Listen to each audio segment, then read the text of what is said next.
আপনারা দেখছেন AGT live 24/7। आप देख रहे हैं AGT live 24/7। You are watching AGT Live 24/7. BJP যদি না আসলো তাহলে এই যে এই রাজ্যের বিভেদকামী সন্ত্রাসবাদীদের যে পলিটিক্যাল পার্টিগুলি যাদেরকে আমরা অনেক লড়াই সংগ্রাম করে কোণঠাসা করে প্রায় নির্মূল করে দিয়েছিলাম সন্ত্রাসবাদী সমস্যাকে, সন্ত্রাসবাদীদের সঙ্গে যারা সন্ত্রাসবাদীর মদত যারা দেয়, আইপিএফটি কে বড় করেছে তো বিজেপি এসে। বিজেপি পেছন থেকে মদত না দিলে 2018 সালে এই ঘটনা হতে পারে না। আইপিএফটি হয় না, তীব্রামথাও হয়। তীব্রামথাকেও আজকে মদত দিচ্ছে বিজেপি। বিজেপি নাই, তীব্রামথাও নাই, মথাও নাই। This is our decision. হ্যাঁ, But do you consider the IPFT as an insurgent group? You are saying no, no, no, no. Then how? What do you mean by Santrasbadi? Santrasbadi means Arrogancy. actually IPFT once captured the power of ADC also in 2000. At that time, it was clear that IPFT is nothing but the political wings of the then extremist NLFT. They are the political wings. I don't say they are extremists, but they are political wings of that underground organization NLFT. But you could have banned them at that time. You were in power. Yes, we know, but any political party, they have their right to work in a democratic country. It is their democratic right. We know, but they are openly they are acting like a democratic party. They have registration, so we think we should not ban them, but we fought strongly against their extremist underground NLFT.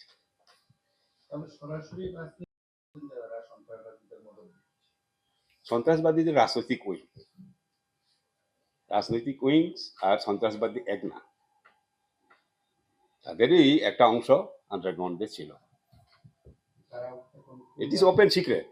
Everybody knows. No, once someone surrenders and comes to a democratic fight, that in your party also there may be Yes, someone, yes. but you can't stop them. No? No. Any outlawed extremist group, if they left their wrong path, their arms, then they can come back to the mainstream democratic system, and they are welcome.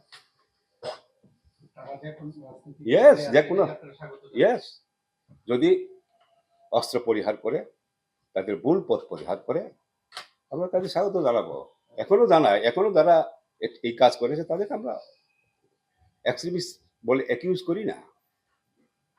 They are working in our democratic system.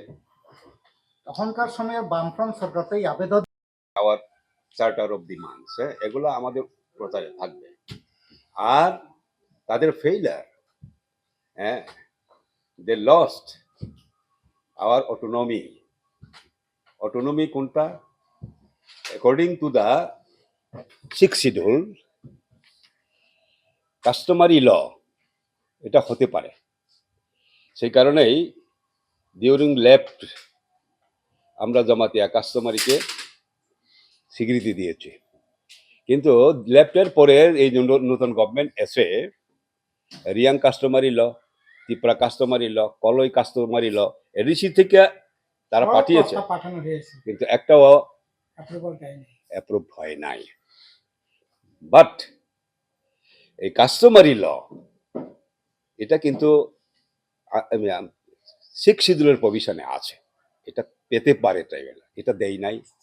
দিয়েছিল লেফ্রন, এটা এখন দেওয়া হয় নাই। কাজেই নতুন autonomy না, যা ছিল অটোনমি তাকে হরণ করা হলো। 1 ভিলেজ কমিটি হতে পারে, আন্ডার 60 ডোর আমরা ইন্ট্রোডিউস করেছিলাম। গ্রামের প্রধান মেম্বার নির্বাচিত করার ক্ষমতা গ্রামের ট্রাইবেল এলাকা, সেটা এখন নেই। 5-6 বছরের বেশি হয়ে গেল। কোর্টের নির্দেশও কাজে হ্যাঁ, কোর্ট বলেছে, তারপরেও হয় নাই। তার মানে অটোনমি এখানেও হস্তক্ষেপ করা হচ্ছে। হরণ করা হলো। ল্যান্ড প্রোটেকশনের যে ল্যাবটা ব্যবস্থা করেছিল, এডিসির প্রতিনিধিদের নিয়ে without approval of Khumlung ADC এলাকাতে গভর্নমেন্টও কোনো ল্যান্ড ব্যবহার করে নাই ডিউরিং ল্যাব রেজিম। কিন্তু এখন এই যে তখন যে ল্যান্ড অ্যালটমেন্ট কমিটি ছিল, এগুলাকে এখন বেআইনি বলে বাতিল করে দিয়েছে। এটা অটোনমি হরণ। এরকম ভাবে যে অটোনমিগুলো আমরা হারালাম, সেগুলো আমরা তুলে ধরবো মানুষের সামনে। আর তাদের ব্যর্থতা কি, 300 থেকে 400 স্কুলের মধ্যে একজন মাত্র টিচার, কি চলছে? তারা শূন্য পদগুলো পূরণ করবেন এই প্রতিশ্রুতি ছিল, শূন্য পদ আছে, পূরণ করতে পারে নাই। ইন্টারভিউ হয়েছে, ইন্টারভিউ আগেই প্রশ্নপত্র আউট, ইন্টারভিউর আগেই মেরিট লিস্ট বেরিয়ে যায়। এটা আমরা প্রচার করব। এমন এত ব্যর্থ হয়েছে যে নিজেদের কর্মচারীকে সময় মতো বেতন দিতে পারছে না। আর যারা রিটায়ারমেন্টে গেছে প্রায় কয়শো জানি 376 জন 376 জনকে তারা তাদের প্রাপ্য যে পেনশন পর্যন্ত দিতে ব্যর্থ হয়েছে। অথচ কি করছে তারা, আমোদ প্রমোদ একেবারে যেখানে দরকার নেই, জোনাল সাব জোনালে chairman, vice chairman, deputy chairman additional chairman প্রচুর ভাতা দেওয়ার ব্যবস্থা করেছে। বাইরে বিদেশে ভ্রমণে তারা ব্যস্ত, টাকা নাই। যদি হয় তাহলে এটা কোত্থেকে আসে এই কাজ করার? এই বিষয়গুলো আমরা তুলে ধরবো আর কি, তাদের ব্যর্থতা, তাদের ফেইলিওর গুলা, করাপশনের কথা আমরা। ডক্টর পবিত্র সরকারকে চেয়ারম্যান করে ভাষা কমিশন করেছেন। সেখানে উনি পরিষ্কার রিকমেন্ড যেটা করেছেন, সেখানে করেছেন কনসেনসাস, ঐক্যমত্যের ভিত্তিতে হবে। এখন দুটাই চলতে থাকুক, একটা সময় গিয়ে এটা একটা জায়গায় ফাইনাল শেপ নেবে। হ্যাঁ, সে কারণে একটু সময় লাগবে। যতক্ষণ পর্যন্ত কনসেনসাস না হয় ততক্ষণ পর্যন্ত, যেহেতু গভর্নমেন্ট বাংলা মিডিয়ামে চালু করে দিয়েছে, ওইটা চলতে থাকুক, একটা সময় গিয়ে ফাইনাল হবে। আমি একটা বিষয় যুক্ত অল পলিটিক্যাল স্ট্যান্ড। হ্যাঁ, it is my opinion, actually nothing was new there. এডিসিতে যা আছে তার বাইরে, এখনই যা আছে, যা প্রভিশন আছে আন্ডার 6 শিডিউল, তার বাইরে কিছু নাই এখানে।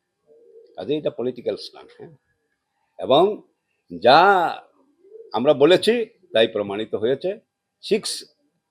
উইদিন 6 মান্থের মধ্যে এগুলা ইমপ্লিমেন্ট হওয়ার কথা। যাই আছে ইমপ্লিমেন্টের ধারে কাছে তারাই বলতে পারে না, যারা ট্রিপার্টাইট যে এগ্রিমেন্টে গেছে তারা কেউ বলে নাই যে ইমপ্লিমেন্ট হয়েছে। এখন আমাদের প্রশ্নটা হচ্ছে, গণমুক্তি পরিষদের সংগঠিত হয়েছে 29-30 জানুয়ারি। এটা ঐতিহাসিক জনজমায়েতের মধ্য দিয়ে এই সম্মেলনে আমাদের সিদ্ধান্তগুলি বা সম্মেলন সম্পর্কে আমাদের সংগঠনের বক্তব্য এখন আমাদের সাধারণ সম্পাদক নবনির্বাচিত উনি আপনাদের সামনে ব্রিফ করবেন। আমরা আলোচনা করেছি এবং সম্মেলন ঐক্যবদ্ধভাবে এই ডিসিশন বা মত প্রকাশ করেছে যে আমাদের দেশে এখন ক্ষমতাসীন আরএসএস পরিচালিত বিজেপি নেতৃত্বে এনডিএ যে সরকার, এটা চরম দক্ষিণপন্থী সাম্প্রদায়িক এবং নয়া ফেসিবাদী সরকার। এটাকে পরাস্ত না করলে পরে ভারতবর্ষের সংবিধান, ভারতবর্ষের মানুষের গণতান্ত্রিক অধিকার রক্ষা করা যাবে না। কাজেই আজকে বিপন্ন ভারতবর্ষের মানুষ বিজেপিকে পরাস্ত করতে হবে। তার জন্য আমরা ভারতবর্ষের সকল যে ধর্মনিরপেক্ষ গণতান্ত্রিক মানুষ তাদের সহযোগিতা চাই। আমাদের রাজ্যে আমরাও এই সিদ্ধান্ত নিয়েছি যে বিজেপিকে পরাস্ত করতে হবে আগামী দিনে। তার সঙ্গে মথা যে তার চরম ব্যর্থতা এডিসি পরিচালনায় এবং চরম উপজাতি স্বার্থ বিরোধী যে নয়া ফেসিবাদী বিজেপির সঙ্গে তার যে এই সুবিধাবাদী আঘাত, তার সুবিধাবাদী চরিত্র, তার ব্যর্থতা, তাকে আমরা এক্সপোজ করব আগামী দিনে এবং বিশেষ করে এডিসি নির্বাচনের আগে।